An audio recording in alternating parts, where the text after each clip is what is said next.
सगळ्यांचं स्वागत आहे तुमचं एका नवीन व्हिडिओमध्ये। आज आपण ध्यान कसं करायचं म्हणजेच मेडिटेशन हे मी तुम्हाला सांगणार आहे। आता बऱ्याच जणांविषयी ना हा प्रश्न असेल की मेडिटेशन बऱ्याच जणांना माहीत असेल आणि बऱ्याच जणांना माहीत नसेल। तर ज्यांना माहीत आहे त्यांना काही सांगण्याची गरज नाहीये, पण ज्यांना माहीत नाही त्यांच्यासाठी हा स्पेशल व्हिडिओ आहे। तर मेडिटेशन तुम्ही जर ऐकलेला असेल त्यांच्यासाठी एकच प्रश्न आहे, आणि तुम्ही जर हा व्हिडिओ बघत असाल तर तुम्ही जर मेडिटेशन तुम्हाला माहीत असेल तर तुम्ही कधी शिकलात, कुठे शिकलात, सोशल मीडियावर की एखाद्या ठिकाणी सेंटरवर जाऊन, म्हणजे जसं की विपश्यना वगैरे सेंटर आहेत, श्री रवी रविशंकर यांचे सुद्धा मेडिटेशनचे वेगवेगळे कोर्स आहेत ऑनलाईन, किंवा तुम्ही लाईव्ह मध्ये जाऊन शिकलेले आहात। हा मला जो एक्सपिरियन्स आहे तुमचा कमेंट बॉक्समध्ये नक्की सांगा। आणि हो, हे सुद्धा सांगा आग्रहाने माझं सांगणं आहे की तुम्ही याची प्रॅक्टिस करता किंवा नाही। हे सगळ्यात महत्त्वाचं आहे, शिकणं महत्त्वाचं आहे, त्याच्यापेक्षाही तुम्ही त्याची प्रॅक्टिस करत आहात का आणि तुमचा एक्सपिरियन्स कसा आहे ते मला कमेंट बॉक्समध्ये सांगा। आणि तुम्हाला जर मेडिटेशन माहीत असेल तर व्हिडिओ ऑब्व्हियसली तुम्ही स्किप करू शकता, बघायचा असेल तुमची इच्छा असेल तर कंटिन्यू राहू द्या। मी मेडिटेशन कसं शिकले हे तुमच्यासोबत शेअर करते। माझं लग्न झाल्याच्या नंतर मी MS ऑफिस आणि एक्सेल याचा जो आपला कॉम्प्युटरचा कोर्स आहे तो कोर्स जॉईन केलेला होता, आणि तिथे मी जिथे शिकायला जायची MS ऑफिस आणि मायक्रोसॉफ्ट कॉम्प्युटरचा जो बेसिक आपला कोर्स आहे तो मी जॉईन केलेला होता। आणि तिथे जे सेंटर चालवतात सर आणि मॅडम, तर तिथे पहिल्यांदा मला म्हणजे मेडिटेशन हा शब्द मी ऐकला। मला यापूर्वी काहीच कल्पना नव्हती की म्हणजे अशी काही ध्यान साधना वगैरे असते, असं काहीच नाही। तिथल्या मॅडम ज्या आहेत कॉम्प्युटर सेंटरच्या, त्यांच्या फॅमिली सोबत विपश्यनेला गेलेल्या। आय हॅव नो आयडिया, मी काही जास्त चौकशी केलेली नाही, पण मला एवढं माहित होतं की त्या इगतपुरीला गेलेल्या, जे की आपले SN गोयंका जे आहेत त्यांनी आपल्या भारतातलं पहिलं जे सेंटर सुरू केलेलं होतं, ते मला हे सगळं नंतर माहिती पडलं की त्यांनी इगतपुरी इथे सुरू केलेलं होतं। तर त्या विपश्यनेला गेलेल्या 10 दिवस त्यांची पूर्ण फॅमिली त्यासोबत गेलेल्या। मग त्यांनी तिथले मला एक्सपिरियन्स सांगितलेले, असं असतं तसं असतं। हां, तेवढं माहीत पडलं कारण त्यांचे आणि माझे संबंध खूप चांगले होते, त्यामुळे त्यांनी ते शेअर केलेलं। मग मला म्हणजे बरंच काही माहीत झालं। त्यांनी सांगितलं असं असतं की म्हणजे एक तुम्ही सामूहिक जेव्हा ध्यान करता तिथे करू शकता, किंवा आपले जे तिथे आपण एकटे बसून सुद्धा जे छोट्या छोट्या सेल्स असतात तिथे बसून सुद्धा मेडिटेशन करू शकतो। हे सगळं त्यांच्याकडनं ऐकलेलं, पण म्हणजे मी काही तेवढं सिरियसली घेतलेलं नाही, आणि म्हणजे त्या एक्सपिरियन्स सांगत होत्या तेवढं ऐकलेलं बस। त्याच्यानंतर मी संदीप माहेश्वरी सर यांच्याकडून पहिल्यांदा दुसऱ्यांदा विपश्यनेबद्दल ऐकलं की विपश्यना, खास करून हा शब्द। मग त्याच्यानंतर मला पण उत्सुकता लागली की मला पण जायचंय विपश्यनेला। मग मी इगतपुरीला फॉर्म भरला, पण तिथे काही माझा नंबर लागला नाही। मग मी नाशिकला माझा नंबर लागला, फॉर्म टाकलेला होता। मग मी 10 दिवसांसाठी नाशिकला विपश्यनेचा कोर्स केला। म्हणजे तेव्हा मी विपश्यनेची प्रॅक्टिस केलेली, त्या अगोदर मला काहीच माहीत नव्हतं विपश्यना मेडिटेशन सगळं, म्हणजे हा शब्दच माझ्यासाठी नवीन होता। तर तिथून मला विपश्यनेचं माहीत पडलं। मग मी तिथे 10 दिवसाचा कोर्स जॉईन केला, आणि पण काय झालं, मी तो 10 दिवसाचा कोर्स तर करून आले, पण मी प्रॅक्टिस केली नाही त्याची। काही दिवस केली आल्याच्या नंतर, आणि मध्ये बरेच वर्ष काय झालं गॅप सोडून दिलेलं। पण आता काय केलेलं आहे, काही महिन्यांपासून मी कंटिन्यू याची प्रॅक्टिस करत आहे। मला जसं जमतंय तसं सकाळी, कधी जर सकाळी वेळ नाही मिळाला तर जेव्हा दुपारी वगैरे जसा वेळ मिळेल 5-10 मिनिटं, तर मी याची कंटिन्यू प्रॅक्टिस करत आहे। आणि जसं आपण आपल्या आतमध्ये जातो, बिलीव्ह मी की तुम्ही इतकी पीस आतमध्ये आपल्या म्हणजे आपल्याला फील येतं की आपल्याला दुसऱ्यासोबत, आता स्वतःची कंपनी आपल्याला इतकी आवडायला लागते जसं आपण मेडिटेशन करतो। जेव्हा तुम्ही या गोष्टी सगळ्या कराल त्यावेळेसच तुम्हाला याची एक्सपिरियन्स म्हणजे सांगून, आणि जेव्हा तुम्ही करता आणि त्याची फिलिंग घेतात त्यावेळेस तुम्हाला कळतं की आपल्या आतमध्ये किती शांती आहे। आपल्याला स्वतःची कंपनी इतकी आवडायला लागते, आपण विदाऊट मोबाईलचं किती वेळ बसू शकतो। बिलीव्ह मी, हे तुम्ही करून बघा फक्त। पण हे केल्याच्या नंतर, आणि एकच दिवस करेल असं नाही, असे एक्सपिरियन्स जे आहे ते आपल्या माइंड आणि आपली बॉडी जे आहे ना, आपल्या माइंड, आपल्या थॉटमुळे काय होतं, आपल्या बॉडीमध्ये केमिकल रिॲक्शन्स होतात. आणि आपल्याला आता जशी सवय लागलेली आहे स्क्रोलिंग करायची, रील्स बघायची, तासनतास लोळत बसायचं कॉटवर, जमिनीवर, जिथे कुठे तुम्ही बसताल तिथे तिथे, ती म्हणजे त्या जे केमिकल आहे आपल्या आळस जे बॉडीमध्ये निर्माण होतं, त्याची सुद्धा एक बॉडीला हॅबिट लागलेली असते. तसंच तुम्हाला काय करायचं आहे, आणि जेव्हा आपण या गोष्टी रिपीट करतो त्यावेळेसच आपल्याला म्हणजे त्या हॅबिट बनतात आपल्या. जसं की आपण लहानपणी ब्रश करायचं म्हणजे करायचा कंटाळा असेल बऱ्याच जणांना, आता वेगवेगळ्या सवयी असतात प्रत्येकाच्या, की कुणाला ब्रशचा कंटाळा असेल, कुणाला कशाचा असेल, तर त्या सवयी आपल्याला आपल्या आई वडिलांनी असं बोलून हाणून मारून लावलेल्या असतात, आरडाओरडा करून, तेव्हा आपण त्या करायला लागतो. म्हणजे जे आवडत नसायचं लहानपणी पण ते आपल्याला घरचे सांगायचे, आरडाओरडा करायचे, ओरडा खावा लागायचा, त्याच्यामुळे आपल्याला त्या सवयी लागलेल्या आहेत. तसंच आहे आपल्या मेडिटेशनचं सुद्धा. तुम्ही 5 मिनिटांनी सुरुवात करा, 2 मिनिटांनी करा, पण काय करा, ह्याच्यात कन्सिस्टन्सी ठेवा. हे सगळ्यात महत्त्वाचं आहे. तुम्ही आज 1 तास केलं, पुन्हा 1 महिन्याने, पुन्हा 8 दिवसाने असं नका करू. 5च मिनिटापासून सुरुवात करा. जास्त वेळ नका देऊ. बघा तुम्हाला हळू सवय लागते. आपल्या म्हणजे माइंडला, बॉडीला त्या फीलिंग्सची आणि ती जी एनर्जी आहे, त्या फ्रिक्वेन्सीज आहेत, त्याच्यामध्ये आपली बॉडी जर राहिली आणि आपल्याला त्याचा जर आनंद वाटायला लागला, तर आपण त्या गोष्टी परत परत करतो. जसं की बघा, आपण चॉकलेट खातो, हे खातो, ते खाल्ल्याच्या नंतर विशिष्ट गोष्टी, विशिष्ट पदार्थ जे तुम्हाला आवडतात, एक रिॲक्शन होतं आपल्या बॉडी सोबत, आपल्या माइंडचं, सगळ्यांचं, आणि त्या आपल्याला हॅबिट, ती सवय लागलेली असते. त्या तितक्या गोष्टीपुरता आपल्याला आनंद मिळतो. त्यामुळे आपण त्या गोष्टी करतो. तसंच तुम्हाला ह्या चांगल्या गोष्टी सुद्धा, आणि काय होतं, ह्युमन पॅटर्न आहे. वाईट गोष्टी, आपल्याला ज्या निगेटिव्ह गोष्टी आहेत त्या आपोआप आपण म्हणजे सगळ्यात लवकर करायला लागतो, आणि चांगल्या गोष्टीला संघर्ष करावा लागतो आपल्याला. तर मेडिटेशन तुम्ही कन्सिस्टन्सी ठेवा, 5 मिनिटापासून करा.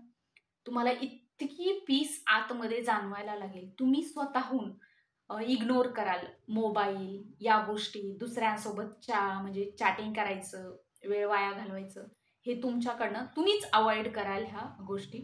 तर तुम्हाला मेडिटेशन, तर तुम्हाला आता मी आनापानसती मेडिटेशन कसं शिकले, विपश्यना म्हणजे विपश्यनेला गेल्याच्या नंतर मी तुम्हाला सांगितलं, तिथं मी पहिल्यांदा 10 दिवस मेडिटेशन केलं. आणि जे विपश्यनेला जाणार असतील त्यांच्यासाठी माझी खास विनंती आहे, कारण तिथे काय असतं बघा, सकाळी 4 वाजल्यापासून पहाटे तिथे अलाराम सुद्धा असतो. आता प्रत्येक सेंटरचं वेगवेगळं असेल, मला माहीत नाही, पण तिथे अलाराम असतो. म्हणजे मी जिथे गेलेली होती नाशिकला, तुम्हाला सांगितलं, तिथे अलाराम असायचा सकाळी. आता जे जाणार असतील त्यांच्यासाठी, कारण ते प्रॅक्टिस करा घरी त्याची. 4 वाजल्यापासून मेडिटेशनची प्रॅक्टिस करावी लागते. तिथले जे सहकारी असतात ते सुद्धा दार वाजवून म्हणजे उठवतात आपल्याला, जर जाग नाही आली. अलाराम असतो सार्वजनिक, तो मोठा लावलेला, तो वाजतो. आणि तुम्हाला जर म्हणजे रूममेट असेल तर बोलायचं तर नाही, आय कॉन्टॅक्ट सुद्धा नाही, काहीच नाही. म्हणजे एकमेकाकडे आपण बघून दुसऱ्यांचं लक्ष विचलित होईल असं काहीच करायचं नाही. इव्हन स्माईल, म्हणजे आय कॉन्टॅक्ट केलं की काय होतं, आपलं मन विचलित होतं आणि आपण नॉन व्हर्बल कम्युनिकेशन करायला लागतो. जरी आपण नाही बोललं तरी आपले हावभाव, यामुळे काय होतं, मन विचलित होतं. बोलायचं नसतं. तुमचे जरी तुम्हाला रूममेट भेटले किंवा सेपरेट रूम जरी घेतली, आता तिथलं जे अकॉमोडेशन असतं, त्यांच्या सोयी सुविधा ज्या काही आहेत, अमेनिटीज, त्या म्हणजे तिथे जितके लोक येतात, काय असतं, त्यानुसार ते सगळं मिळालेलं असतं आपल्याला. तुम्हाला जर रूममेट असेल तर त्याच्याकडे बघायचं सुद्धा नाहीये, म्हणजे त्यांना बोलायचं नाहीये, कारण आपल्यामुळे त्यांना सुद्धा व्यत्यय येतो आणि आपल्या ह्याच्यामध्ये सुद्धा येतो. सतत आपल्याला ध्यान करायचं आहे. सकाळी 4 वाजल्यापासून 6 पर्यंत, जेव्हा मी गेले होते तेव्हाचा वेळ सांगते, आत्ताच्या मला वेळा माहीत नाहीयेत, पण तुम्हाला एक साधारण अंदाज येईल की बाबा तिथं लाईफस्टाईल काय आहे तिथली, यासाठी मी सांगत आहे. बस, बाकीचं काहीच नाहीये, पण लक्षात असू द्या की म्हणजे असं असं असतं तिथे. 4 वाजल्यापासून तुम्हाला एक 6 वाजेपर्यंत, मी तुम्हाला आता सांगितलं की मी तेव्हाचा टाइम सांगते. टाइम कमी जास्त असू शकतो किंवा बदल मागं पुढे, पण ह्याच रुटीन असतात तिथे, की 6 वाजेपर्यंत मेडिटेशन करायचं. त्यानंतर आपापल्या रूममध्ये यायचं. तुमचे जे काही दररोजचे कामं आहेत, ब्रश, तुम्ही सकाळी जाताना सुद्धा ब्रश वगैरे करून जाऊ शकता जर आधी उठलात तेव्हा. म्हणजे लवकर उठलात तर असं नाही की तुम्हाला तिथल्या वेळा पाळाव्या लागतात. तुम्ही 4ला अलाराम वाजल्याने तुम्ही 5:30ला तिथे जाताय, असं अजिबात करायचं नाहीये, कारण आपण तिथे स्पेशली की आपलं ध्यान करण्यासाठी गेलेलो असतो आणि त्यांच्या सूचनाचं तंतोतंत पालन करायचं आहे आपल्याला त्या लोकांच्या. त्यांनी आधी सांगितलेलं असतं. जेव्हा तुम्ही फॉर्म भरता त्याच्यावर सुद्धा सूचना आलेल्या असतात. तुम्ही कुठले कपडे घेऊन जायचे, तिथे लॉन्ड्रीची सुविधा आहे किंवा नाही, हे सगळं तुम्हाला जेव्हा तुम्ही फॉर्म भरता तेव्हा सुद्धा सूचनामध्ये दिलेलं असतं आणि तिथं गेल्यावर सुद्धा ते सांगतात स्पेशली बसून. सकाळी 6च्या नंतर आपली जी कामं आहेत, आंघोळ वगैरे ते उरकून घ्यायची. तुम्ही योगा वगैरे करणार असाल किंवा ध्यान म्हणजे ब्रीदिंग एक्सरसाइज जर तुम्ही करत असाल तर तेही तुम्ही करू शकता. कारण जे कुठले विपश्यना सेंटर आहेत ते जास्त तर अशा गजबजचे जे ठिकाण आहेत, शहर वस्ती याच्यापासून लांब असतात ते. जिथे थोडंसं म्हणजे झाडं वगैरे डोंगराच्या पायथ्याशी अशा ठिकाणीच विपश्यनेचे जे हे ध्यान सेंटर आहेत ते असतात. जिथे की तुम्हाला गाड्यांचा याचा नॉईज अजिबात नाही, फक्त निसर्ग, पशु पक्षी म्हणजे यांचे जे पक्ष्यांचे आवाज आहेत तेच आपल्याला ऐकायला भेटतात. कारण तिथं बोलत नसतो, आपल्याला बोलायचं पण नाहीये, आपला फोन नसतो. आपला फोन ते पहिल्याच दिवशी आपल्याकडून घेतात. इमर्जन्सी कॉन्टॅक्ट फक्त आपला फॉर्म जेव्हा आपण फिलअप करतो त्यावेळेस आपण तिथे नोट डाऊन केलेला असतो, जो आपला इमर्जन्सी कॉन्टॅक्ट आहे. आणि ज्यांना जर जे थांबूच शकत नाहीत किंवा ज्यांना म्हणजे काही जर प्रॉब्लेम आले तरच ते बाहेर सोडतात, नाहीतर आपल्याला तिथेच थांबायचं असतं. सकाळी उठल्याच्या नंतर जसं की मी तुम्हाला सांगितलं 6 वाजच्या नंतर जी कामं आहेत ती करायची. परत आपल्याला नाश्ता मिळतो, ती ब्रेकफास्ट करायची, टी वगैरे मिळते आणि आपल्याला एक नंबर दिलेला असतो तिथे. हा तुमचा नंबर आहे. रॅक असतात तिथे. तोच ग्लास, तीच प्लेट आपली जी भेटले, जो नंबर आहे, रॅकवर सुद्धा नंबर असतात, तोच ग्लास घ्यायचा असतो, खायचं, टेबलवर जाऊन घ्यायचं. तिथे जर सर्विंगची सुविधा असेल म्हणजे वेगवेगळ्या सुविधा असतील प्रत्येक सेंटरवर, आपण स्वतः आपला ग्लास जेवण झाल्याच्या नंतर जी प्लेट जे काही तिथे आहे ते सगळं धुवून रॅकवर त्याच नंबरला ठेवायचं. 10 दिवस आपल्याला कंटिन्यू हे करायचं आहे. त्यानंतर पुन्हा 9 वाजता सुरू होत होतं, त्याच्यानंतर 6 ते 9 पर्यंत गॅप असायचा आणि 9च्या नंतर पुन्हा दुपारी 1 पर्यंत आय थिंक ते चालू असायचं. त्याच्यानंतर पुन्हा लंच ब्रेक, पुन्हा 4 वाजेपर्यंत. 4 वाजता पुन्हा हलकासा नाश्ता वगैरे दिल्या जायचं आणि संध्याकाळी 10 वाजेपर्यंत म्हणजे 9 वाजता ते संपायचं मेडिटेशन. आणि त्याच्यानंतर SN गोएंका जे आहेत आपले, त्यांचे जे कोर्सेस आहेत त्यांचे व्हिडिओच्या फॉर्ममध्ये जे व्हिडिओ आहेत ते आपल्याला तिथे दाखवले जातात. ध्यान काय आहे, याचं म्हणजे काय काय आहे, गौतम बुद्धापासून सगळा इतिहास ते आपल्याला तिथे सांगतात. तर असं असतं. आणि तुम्ही खास करून बसण्याची प्रॅक्टिस करा मेडिटेशनमध्ये, म्हणजे तिथं बसावं लागतं आणि आपल्याला त्याची सवय नसते. कारण काय होतं, आपल्या पायाला मुंग्या जास्त येतात, म्हणजे जड पडतो पाय जे आहेत, आपल्याला सवय नसते. त्याच्यामुळे तुम्ही सगळ्यात जास्त प्रॅक्टिस कुठली करा, विपश्यनेला जाण्याच्या अगोदर थोडं घरी अगोदर काय करा, बसण्याची सवय लावा. म्हणजे काय होतं, कशामुळे सांगत आहे की मला जे प्रॉब्लेम्स आहेत ते मी तुमच्यासोबत शेअर करत आहे. मला सुद्धा आता मेडिटेशनसाठी जायचं आहे, कारण वंडरफुल एक्सपिरियन्स होता माझा तिथला. तिथे गेल्याच्या नंतर आणि तिथून आल्याच्या नंतर जेव्हा आपण, आणि हे कधी होतं जेव्हा तुम्ही मन लावून मेडिटेशन करता त्यावेळेस, की असं नाही की तुम्ही बसलाय म्हणून बसताय. आणि सुरुवातीला आता आपल्याला श्वासाची प्रॅक्टिस नसते, म्हणजे आपलं जे ब्रीदिंग आहे त्याने आपल्याला, आता बऱ्याच जणांना असेल किंवा बऱ्याच जणांना नसेल ते माहीत नाही, पण ज्यांना म्हणजे ज्यांना माहीत नाही त्यांच्यासाठी सांगते की आपल्याला सवय नसते. तिथे गेल्याच्या नंतर आनापानसती जे आपल्याला मेडिटेशन असतं, जे ध्यान करायचं असतं, त्यांनी जे सांगितलेलं आहे त्याचं पालन करा. सुरुवातीला 1-2 दिवस मी ते केलेलं नव्हतं, मी माझी चूक सांगते. म्हणजे मला एवढं माहितीच नव्हतं की असं करायचं असतं. काही मला जावं वाटत होतं म्हणून मी ती गेलेली, माझ्यामध्ये खूप उत्सुकता होती, पण मी नंतर म्हणजे चांगलं केलेलं. त्यांनी जे सांगितलेलं आहे व्हिडिओमध्ये, SN गोएंका सरांचे जे व्हिडिओ आहेत ते सांगतात, तिथे प्ले होतात, म्हणजे आपल्याला डोळे झाकून बसायचं असतं. सार्वजनिक ध्यान, तिथे छोटे छोटे सेल्स असतात, तिथेही जाऊन तुम्ही एकटे ध्यान करू शकता. सुरुवातीला 1-2 दिवस जे आहेत ना, सामूहिक ध्यानच करायचं असतं. ते केल्याच्या नंतर श्वासावर फक्त लक्ष केंद्रित करायचं आहे आणि घरी बसण्याची प्रॅक्टिस करा. आणि मी तुम्हाला पर्सनली माझी ॲडवाइस देईल, तुमच्यावर आहे डिपेंड, तुम्ही काय करा, घडी घेऊन जाऊ नका. कारण काय होतं, मी ते मिस्टेक केलेली आता, म्हणजे मी केली म्हणजे तुम्ही करणार असाल असं अजिबात नाहीये. तुमची म्हणजे जबाबदारी आहे, रिस्पॉन्सिबिलिटी. कारण काय होतं माहिती का, आपण तिथे कशासाठी जात आहोत, की आपल्याला आपल्या अंतर्मनात डोकवायचं आहे यासाठी. आणि आपण तिथे टाइम म्हणजे काय होतं, आपण जर घडीकडे सारखं लक्ष केलं ना, आपला माइंड डिस्टर्ब होतो. सारखं जर ध्यान करायचं असेल तर माझं काय झालं होतं, थोडं डिस्टर्ब झालं होतं. मी म्हणजे 1 तास झालाय की नाही, तिथे काय असतं, प्रत्येक 1 तासाला एक 5 मिनिटाचा ब्रेक असतो. मग काय व्हायचं माझं, मी त्या घडीकडे बघायची. पायाला इतक्या मुंग्या यायच्या, म्हणजे जड पडायचा पाय. मग तिथे बसायची सोय वगैरे सगळं काही व्यवस्थित असतं, गाद्या वगैरे, तकिया सगळं काही असतं. पण आपल्याला त्या वातावरणाची सवय नसते. आपला जसा जन्म झालेला आहे, आपण जसं पृथ्वीवर आलोय तसं आपल्याला माणसात राहायची सवय आहे. आणि तिथे कसं असतं, माणसं असतात असं नाहीये. सामूहिक ध्यान म्हटल्याच्या नंतर पण आपल्याला 10 दिवस काहीच कुणाकडे बोलायचं नाहीये. आणि बोलू शकता, तुम्हाला जर काही प्रॉब्लेम आले तर तिथले जे सेवेकरी आहेत आपल्यासारखेच असतात बरेच जण, ज्यांनी अगोदर 10 दिवसाचा वगैरे कोर्स केलेला आहे, तर तिथे सेवा देण्यासाठी सुद्धा बरेच जण गेलेले असतात. त्यांच्यासोबत तुम्हाला काही जे प्रॉब्लेम्स आहेत ते तुम्ही हळू आवाजात सांगू शकता. आणि सामूहिक केंद्र जे आहे तिथं मेडिटेशनचं, तिथे मोठ्याने ओरडायचं आडावडा अजिबात नाही. दर 1 तासानंतर 5 मिनिटाचं बाथरूमला वगैरे जाण्यासाठी तुम्हाला ब्रेक दिलेला असतो.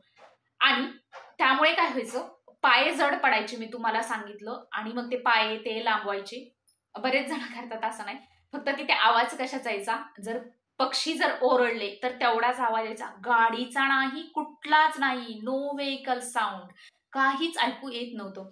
जर कुणी सामूहिक ध्यान केंद्रामध्ये खोकललं वगैरे असं काही, कुणाला शिंक आली, बस तेवढाच आवाज यायचा. आणि फॅनचा काहीच अजिबात आवाज नाही, काही नाही, काही नाही, काहीच नाही.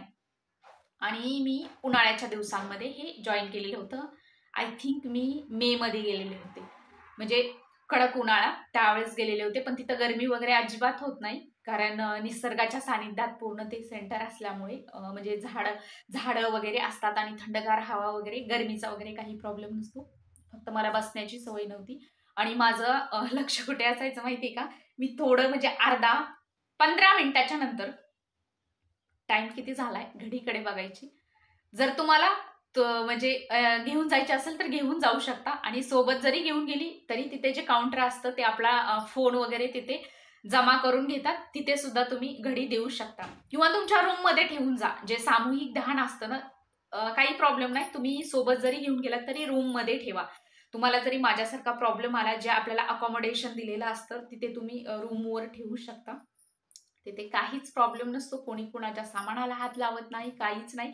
माझी जी रूममेट होती, तुम्हाला सांगते, मला तिचं नाव माहित नव्हतं, काहीच नव्हतं. जे आय कार्ड असतं आपल्याला मिळालेलं, त्या आय कार्डवर म्हणजे सहजच मी नाव माहीत असावं म्हणून फक्त त्यांचं आय कार्डवर नाव, त्यांनी आय कार्ड ठेवलेलं. जेव्हा त्या वॉशरूम मध्ये गेलेल्या माझ्यासोबत ज्या रूममेट होत्या, फक्त त्यांचं नाव माहीत असावं म्हणून मी त्यांचं आय कार्डवर तेवढं नाव बघितलेलं, बस, काहीच नाही. कुठे सामान जात नाही, तिथं सगळं आपल्याला मिळालेलं असतं.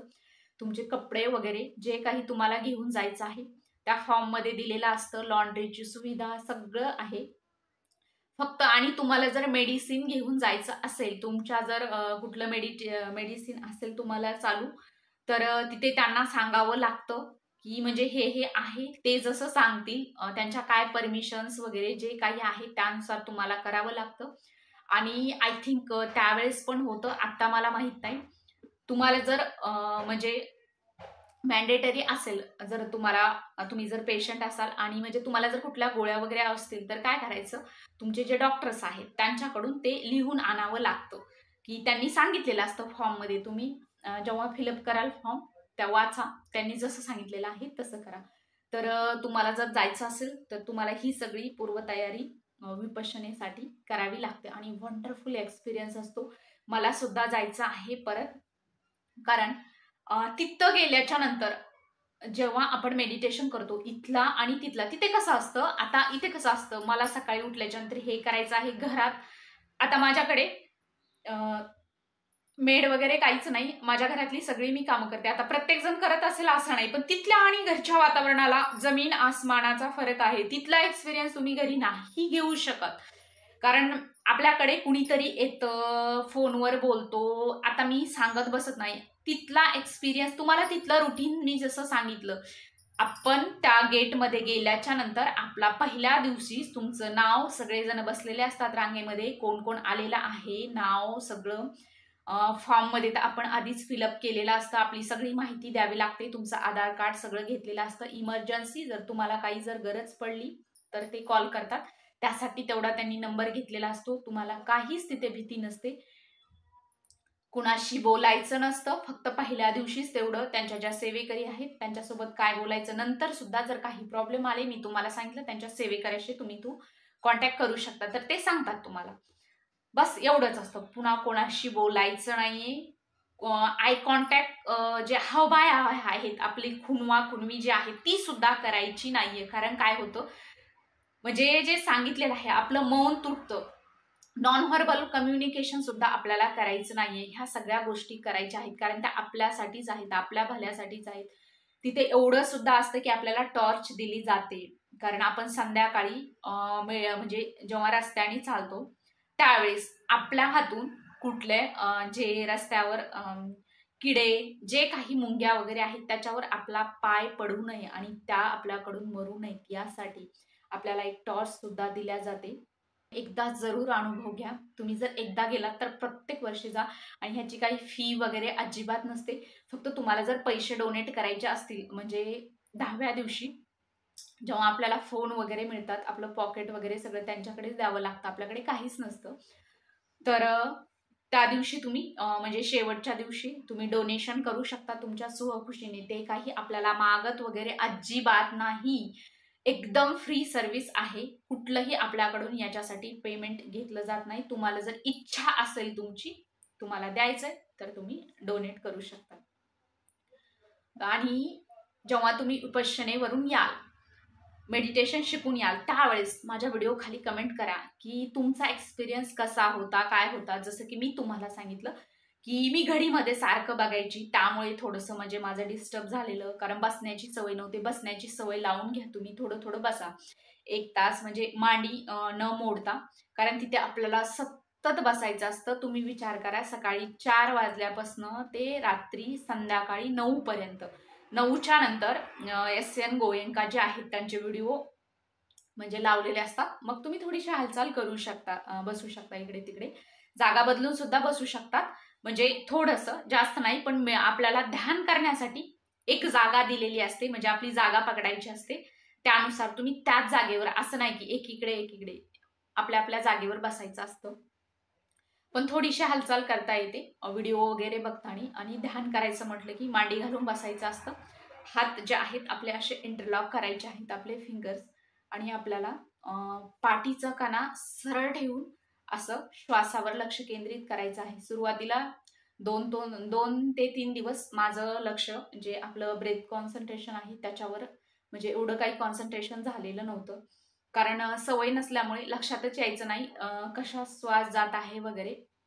पण नंतर पुन्हा अगदी म्हणजे सूक्ष्म गोष्टी आपण पकडायला लागतो. आपला श्वास थंड आहे की गरम आहे, लेफ्ट नॉस्ट्रिलने घेत आहोत की राईट नॉस्ट्रिलने, हे सगळं आपल्याला इतकं खोल जाणवायला लागतं.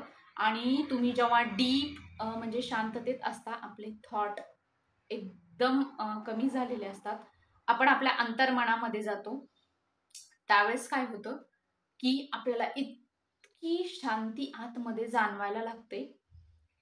हे सगळे माझे एक्सपिरियन्स आहेत आणि मी आता सध्या काही महिन्यापासून याची सतत प्रॅक्टिस करत आहे. आणि हो, तुम्हाला सुद्धा विपश्यनेला गेलेले असाल आणि जर जाणार असाल तर जाऊन आल्याच्या नंतर माझ्या व्हिडिओ खाली कमेंट जरूर करा की तुम्हाला कुठले एक्सपिरियन्स आले, तुमचा एक्सपिरियन्स कसा होता. आणि तुम्ही प्लीज म्हणजे विपश्यनेला जा.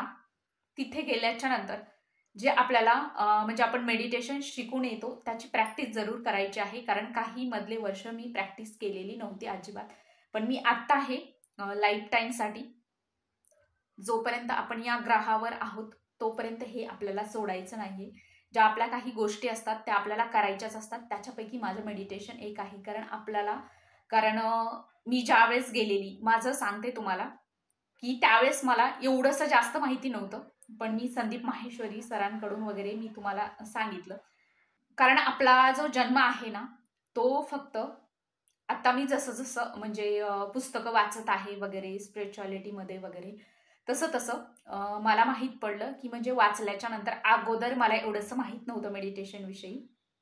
तुम्हाला जसं जसं व्हिडिओ तुम्ही वॉच कराल पुढे, तसं तसं तुम्हाला लक्षात येईल मला काय माहीत होतं काय नव्हतं. मी सगळं तुमच्यासोबत शेअर केलेलं आहे. पण आत्ता जसं मी जास्त रीडिंग करायला लागलेली आहे तसं मला लक्षात आलं, तुम्हाला तुमच्यापैकी सरप्राईज होतील काही जण. आपला आपण जो मानव जन्म घेतलेला आहे, तो फक्त आपण इथे आलेलो आहोत या ग्रहावर, पृथ्वी ग्रहावर, की फक्त मेडिटेशन करण्यासाठी. बस आपल्या लाईफचा पर्पज आहे. म्हणजे आपण मेडिटेशन केल्याच्या नंतर आपल्याला आपल्या आतमध्ये काय आहे, हे विश्व काय आहे, आपल्याला म्हणजे आपण कशासाठी आलेलो आहोत, ह्या सगळ्या गोष्टीचा जर शोध आपल्याला कुठे घ्यायचा आहे, तर तो फक्त डोळे बंद करायचे आहेत, आपल्या श्वासावर लक्ष केंद्रित करायचं आहे. म्हणजे ही जी प्रॅक्टिस आहे गौतम बुद्धांनी, त्याच्या अगोदरही होती, आपले सप्तऋषी वगैरे बरंच काही आहे, सगळे एका व्हिडिओमध्ये तुम्हाला सांगणं शक्य नाही. पण जे आपले गौतम बुद्ध आहेत 2500 वर्षापूर्वी त्यांनी जी साधना केली तीच ही साधना आहे विपश्यना. गौतम बुद्धाच्या पहिलेही होती, जसं मी तुम्हाला आत्ता सांगितलं. जे आपले ऋषीमुनी, आपला हिंदू धर्म आहे, म्हणजे मला दुसऱ्या धर्माचा तिरस्कार नाहीये. आय एम प्राऊड, म्हणजे एकदम मला असं पहिले नव्हतं. मी जसं जसं आता वाचत चाललेली आहे, मला आपले ऋषीमुनी, आपले जे ग्रंथ आहेत, की आपलं काय आहे, आपल्या ऋषीमुनींनी एवढं सगळं कधी केलेलं असेल, आश्चर्यचकित होण्यासारखं आहे. आत्ता मी तुम्हाला सांगते, शिवपुराण वाचत आहे मी. ह्या ज्या गोष्टी आहेत त्यानंतर लक्षात येते की यांनी एवढं सगळं कधी केलेलं असेल. हे आयुर्वेदा वगैरे आपण साधं त्यांनी सांगितलेलं जे आहे ते आपण वाचू शकलेलो नाही आहोत. आपल्याला 20, 25, 30, काही जण तर स्वतःला काहीच न माहीत होता. जन्म झाला, आपले आई वडील, आजी आजोबा जे कोणी आहेत आपल्या जनरेशनचे, तुमच्या आणि माझेच नाही, सगळ्यांचेच, ते त्यांना काही न माहीत होताच त्यांचा जन्म झाला आणि ते हे ग्रह सोडून गेले हा पृथ्वी. आणि आपला मानव जन्म आपल्याला फक्त ध्यान साधनेसाठी आपण देवाकडून मागून घेतलेला आहे. तुम्ही आता देव माना, हायर पॉवर, युनिवर्स, जे काही तुम्ही ज्या कुठल्या शक्तीला मानत असाल, कुठल्याही धर्माचे, आता तुम्ही डीप गेल्याच्या नंतर तुमच्या लक्षात येईल की धर्म हे सगळं काय आहे, धर्माचं कशी म्हणजे कसं झालं, हे धर्म शब्द कुठून आला, याचा काय गोंधळ आहे. तिथं बऱ्यापैकी आपल्याला जेव्हा SN गोयंका सरांचे व्हिडिओ असतात ते बरंच काही आपल्याला तिथे सुद्धा माहीत होऊन जातं. आणि तुम्ही वाचायला सुरुवात करा. मला प्रचंड अभिमान आहे की माझा जन्म हिंदू धर्मामध्ये झालेला आहे. कारण तुमचे, आपल्या सगळ्यांचे जे ऋषीमुनी आहेत त्यांनी एवढं सगळं आपल्यासाठी करून ठेवलेलं आहे आणि ते आपल्याला फक्त त्याची प्रॅक्टिस तेवढी करायची आहे. आणि तुम्हाला विश्वास बसेल किंवा नाही मला माहित नाही, जे फॉरेनर्स आहेत आपण त्यांचं सगळं अडॉप्ट केलेलं आहे. जे आपले फोनवर आपण प्रत्येक गोष्ट त्यांचे जे कल्चर आहे, त्यांचं राहणीमान, सगळं काही आपण त्यांचं अडॉप्ट केलेलं आहे. सगळ्यांनीच केलेलं आहे, आपण कळत नकळत त्यांनी हे आपल्याला दिलेलं आहे. आणि आपल्या माइंडवर त्यांचा इतका प्रभाव आहे की सकाळी झोपेतून उठल्यापासून संध्याकाळपर्यंत आपण काय करतोय, रील स्क्रोलिंग करतोय, आपल्याला काहीच माहित नाहीये. आपलं काम, आता बऱ्याच जणांची म्हणजे कामं सुद्धा ऑनलाईन झालेली आहे. ठीक आहे, तुमचं काम आहे ते आपल्याला करायचंच आहे, त्याच्याबद्दल काहीच म्हणजे दुमत नाहीये.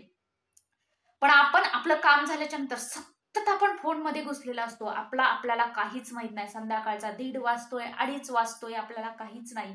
आणि त्यांनी, जे फॉरेनर्स आहेत युरोपियन, त्यांनी आपली सगळी लाईफ अडॉप्ट केलेली आहे.